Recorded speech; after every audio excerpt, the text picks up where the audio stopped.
I hope you're all having a wonderful day so far. In tonight's video, I will be reading some spooky stories in ASMR. I hope you will enjoy tonight's video. Now, let's get started.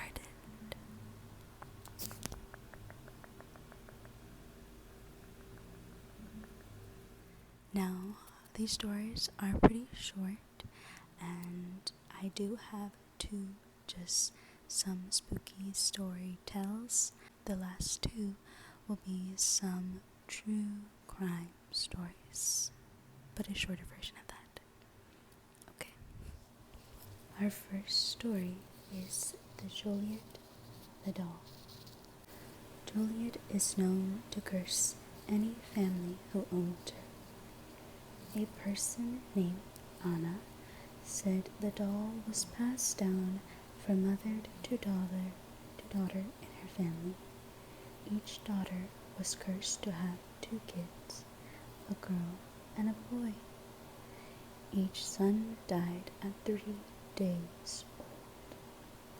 The family thinks that each spirit of the boys that dies gets trapped in the doll until Judgment Day. Anna says, "My mother lost a son the same way as did my grandmother and great-grandmother. As I've been told by my mother, the cursed doll was given to my great-grandmother by a jealous friend as a toy when she was pregnant with her 2nd child, a son who also died at 3 days old. Each of us in my family have loved the doll and cared for our lost children to this day. My only daughter will do the same one day when she is older." In August 1945, the doll did the first paranormal thing. It giggled as the owner's cat walked by her feet whenever someone made a mistake. The doll would change its expression and giggle at them. "Stay with me." Family pets always hid, wanting to stay away from the doll. You can hear Juliet crying at night. The sounds of infants crying and screaming come from the doll, Anna says. It can be heard quite clearly. We have not tried to get rid of it because we know the souls of our lost sons are trapped inside and do not want them to come to any harm. It is a haunted curse that family bears. I have consulted mediums, physics, paranormal investigators, and the clergy. They all say I'm crazy. Years went by of trying to find answers. Now, Juliet is still with her family. The family still thinks that all the little boys who died at 3 days old are inside the doll. It's quite a little bit of like a scary, spooky story. Nothing we can't handle. Okay, we're going into our second story. This is also a fake tale, or a legend, urban legend. It's called the Express Nellie. In June of 1972, a woman appeared in a Cedars-Sinai hospital in nothing but a white, blood-covered gown. Now this, in itself, should not be too surprising, as people have accidents nearby and come to the nearest hospital for medical attention. But there were 2 things that caused people who saw her to vomit and flee in terror. The first being that she wasn't exactly human. She resembled something close to a mannequin, but had the dexterity and fluidity of a normal human being. Her face was as flawless as a mannequin, devoid of eyebrows and smeared in makeup. There was a kitten clamped in her jaws, so unnaturally tight that no teeth could be seen, and the blood was still squirting out over her gown and onto the floor. She then pulled it out of her mouth, tossed it aside, and collapsed. From the moment she stepped through the entrance to when she was taken to the hospital room and cleaned up before being prepared for sedation, she was completely calm, expressionless, and motionless. The doctors thought it was best to restrain her until the authorities could arrive, and she did not protest. They were unable to get any kind of response from her, and most staff members felt too uncomfortable to look directly at her for more than a few seconds. The second staff tried to sedate her.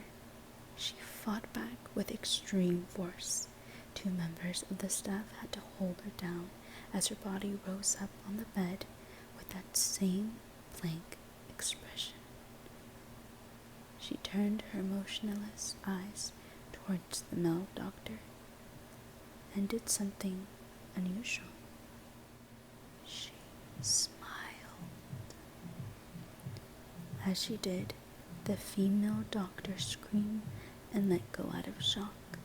In the woman's mouth were not human teeth, but long, sharp spikes, too long for her mouth to close fully without causing any damage. The male doctor stared back at her for a moment before asking, "What in the hell are you?" She cracked her neck down to her shoulder to observe him, still smiling. There was a long pause. The security had been alerted and could be heard coming down the hallway. As they heard him approach, she darted forward, sinking her teeth into the front of his throat, ripping out his jugular and letting him fall to the floor, gasping for air as he choked on his own blood. She stood up and leaned over him, her face coming dangerously close to his as the life faded from his eyes. She leaned closer and whispered in his ear, "I am God." The doctor's eyes filled with fear as he watched her calmly walk away to greet the security men. His last ever sight would be watching her feast on them, one by one. The female doctor who survived the incident named her the Express Nellie. There was never a sighting of her again. Okay. Now, our last two stories will be true crime. One will be about murder, and the other one will be about a serial killer. Let's begin. Our first true crime story is the case of Dorothy Jane Scott. Early in 1980, Dorothy Jane Scott began receiving threatening phone calls at work. She was the single mother of a toddler who didn't think much of the calls at first, until one night when the sinister voice over the phone and told her to look outside. A single dead rose was lying on the windshield of her car. The stalker who had gotten hold of her number would associate between professing his love for her, and threatening bodily harm. Dorothy mentioned to several family members and friends that the voice over the phone sounded familiar, but she couldn't quite place who he was. She never got a chance to find out. One night, a staff meeting, Dorothy noticed one of her co-workers looked ill. She and another colleague drove the man to the nearby hospital. The doctor said he had a nasty spider bite and needed a prescription. While the two co-workers were waiting for the prescription to be filled, Dorothy went out to the parking lot to get her car. It was the last time she was seen alive. Her co-workers testified that after she did not return, they went out to meet her in the parking lot. At that moment, they saw her car speeding away, so they assumed there was an emergency with her son. Dorothy never returned home to her son, nor did anyone hear from her again. 4 years later, her charred bones were found at a construction site. Adding another layer of mystery to the case is the fact that a set of dog bones was found right next to her remains. Though people on the internet are still discussing the case today, no one was ever convicted or held in suspicion, and the mysterious caller was never found. Okay, we are getting to our last story, which is another true crime case. And this case is called the I Will Killer. This Texas murder and diagnosed psychopath killed at least one woman, with 2 more suspected murders to his name. Adopted from an orphanage, Charles Albright was cared for by his very protective adoptive parents. His mother was a school teacher and helped him accelerate his learning so far that he entered college in his teens. Despite being so bright, he was also known for partaking in criminal behavior. Arrested first for aggravated assault at the age of 13, his murderous roots, however, lied in a childhood interest. After Albright received a shotgun at a young age, he used it to kill small animals. He would then stuff them with the help of his mother, appeasing his interest in taxidermy. After failing to complete pre-med training at both North Texas University and Arkansas State Teachers College, he would be sent to jail for theft, molestation, and eventually the murder of a sex worker.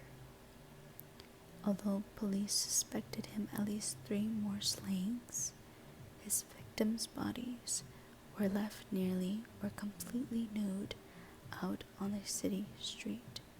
They had been shot in the head, and their eyes had been removed with surgical-like precision.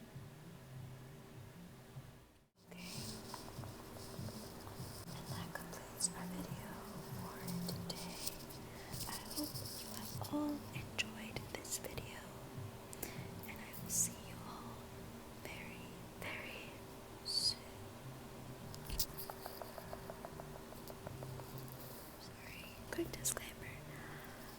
Before I end the video, I do want to ask and say that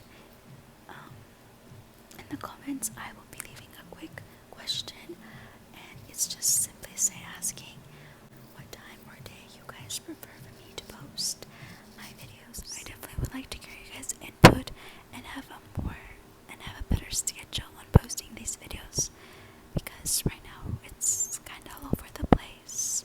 So I just want to hear you guys' inside. So is officially the end.